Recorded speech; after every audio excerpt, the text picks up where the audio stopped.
Tumblr friends, it's me, Swan Maiden, and I'm here to pretend I talk to somebody and to rehearse my speaking skills, which I haven't used properly in many months. I spoke to my grandfather in English only occasionally, but otherwise all in Spanish, which is weird of him. So as of now, it's 1 p.m. This is not the time in which I have lunch on weekends, so it's alright.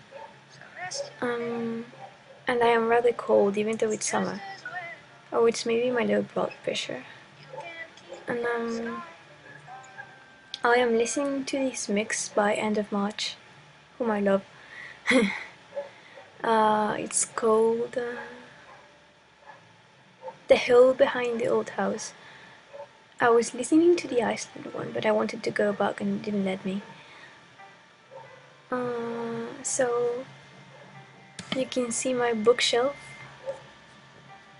The topmost part it has manga. The second part towards top has all history books and history magazines. The part at the middle is obviously all my Harry Potter collection, which will broaden when I go to the park in Orlando. The part over there has all my fantasy books, which are actually about things that really happen but that grown-ups refuse to admit. And it also has some of the darker books like Anne Rice from Bram Stoker. And the ones over there are all my mythology books and some fashion books, which have to share space unfortunately because the fashion ones are really big. So I asked you to ask me some things in order to become less shy and less more at ease with my voice, and so here they are. Excuse the noise my computer is making, I don't know why it's making it. Kate asked, describe a childhood memory. What is your favorite sort of weather and why? So childhood memories, I have many.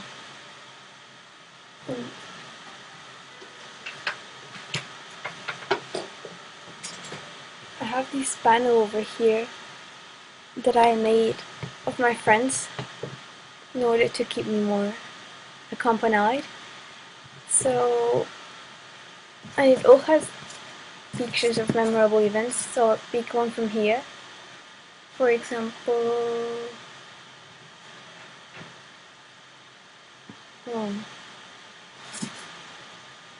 this one over here, that was for my birthday in Cajon del Maipo, which is sort of like the countryside but in the middle of Chile. Oh, we had lots of fun.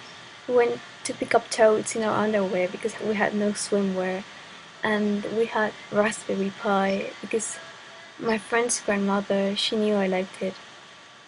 I spent my birthday with my friend because she was living in Santiago and I couldn't see her in my everyday life, and it was great because seeing her was the greatest gift.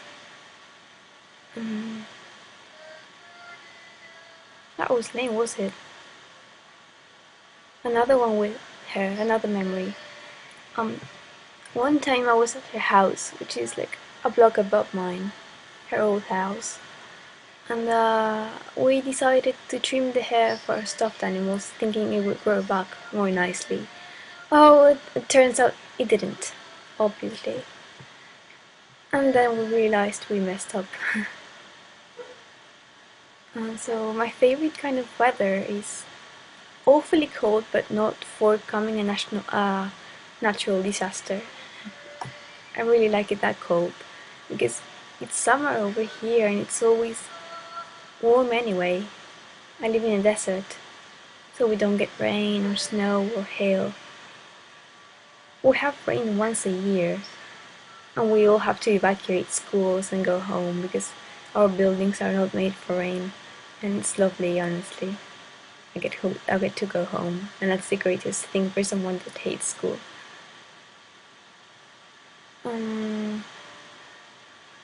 What is my favorite movie? One that I feel most myself. Okay, my favorite movie I'm not much of a fan of movies.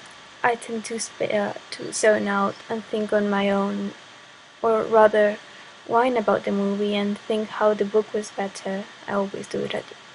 I think it's impossible to watch these sort of movies with me, even though those are my favorite. My favorite movie, maybe Finding Neverland. That was great. It had it really captured the sort of magic that Jay and Barry had, except that he was not as tall as Johnny Depp, but still. I always cry at the end when Miss Gwendolyn dies. It's awful.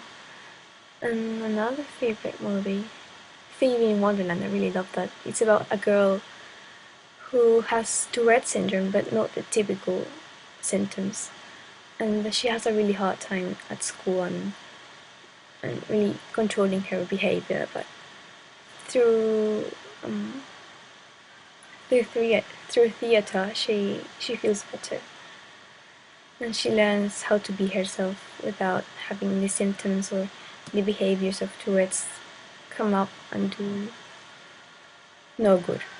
When do I feel most like myself? Mm, Honestly, I don't feel much like myself when I wear dresses as much as I like them because I feel fat. I feel most like myself when I'm around children and I can talk about the things I like and they understand them. And it's great because people my age don't understand. I feel most like myself as well when I'm in the countryside and all the things I like are grouped together. It's all there. Um, and I feel very much like myself when I'm on the internet actually. It's lame to say, but here I can, with the things I like, say the things I really feel or find quotations of things that I feel but not know how to put properly in words. Um, yes. What do I want to be when I grow up? Grow up? What do you mean by growing up? What nonsense. Or if I ever were to grow up, I think I would be a unicornologist, somebody that studies unicorns, but in secret, so unicorns don't have to hide even more from us. Or I would be, I don't know, I never give much thought to growing up, even though I'm in 12th grade and I'm supposed to think about growing up. But grown ups only ever think about figures and numbers. And it's awful. I don't want to be like the red man in The Little Prince. We have these vocational chats at school when a grown up comes and he explains to us what he does, which is generally engineering or something to do with maths. And I always take my miniature copy of The Little Prince with me, so I don't feel so stuck with grown ups. Let me find it. No.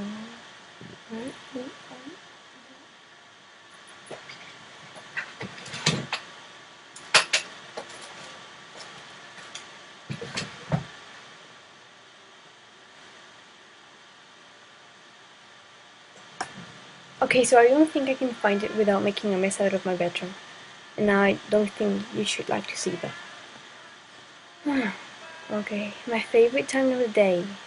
My favorite time of the day is definitely dawn, when there's this magic to the air and I don't know, it's all so clean and so.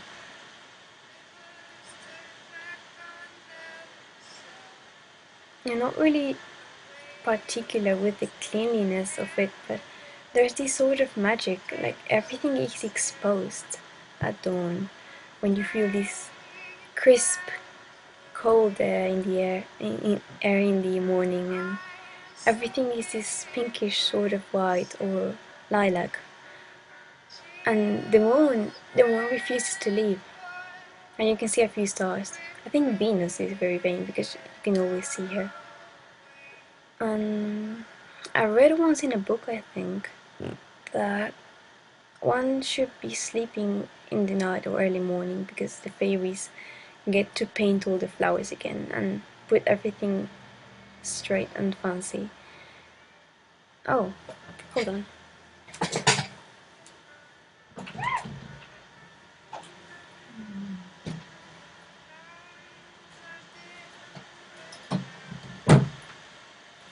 I brought a special guest right on time. This is Cat. Oh my cat. Cat the cat. And I was actually asked by the same person, Baby Alien, hello Baby Alien, to talk about my cats. So this is Cat. She was found at my mother's work office, and my mother gave her turkey, and then she decided not to leave. And she is wonderful. Oh, you can hear her purring.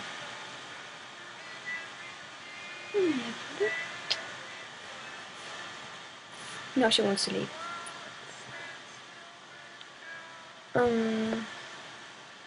Cat. She's magical. She really understands me.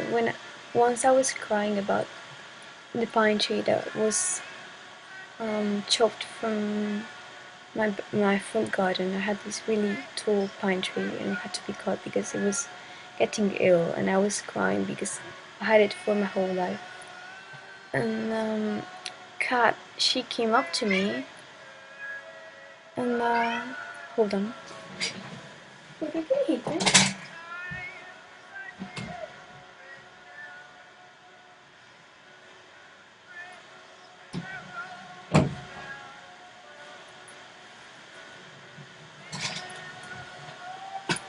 I think she just wanted to say hi. So I was crying, and then she started to lick my face as to want me to wake up, and then she started pulling for my jumper so I could get up. I think she doesn't stand weakness. Then I have Morrissey, which is the black cat. He's named after the singer from the Smiths. My sister really likes them. He is a very particular cat. He's got this really strong personality, and there's a thing about him. He pretends he's all strong and